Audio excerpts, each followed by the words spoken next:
Hello guys, in this video I am going to show you how to update your password in the Coopert application.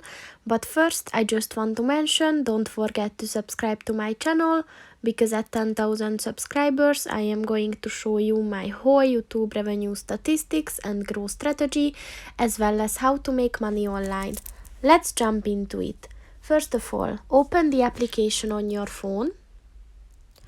And then click on the person button at the bottom of the page on the right. And then click on the settings button.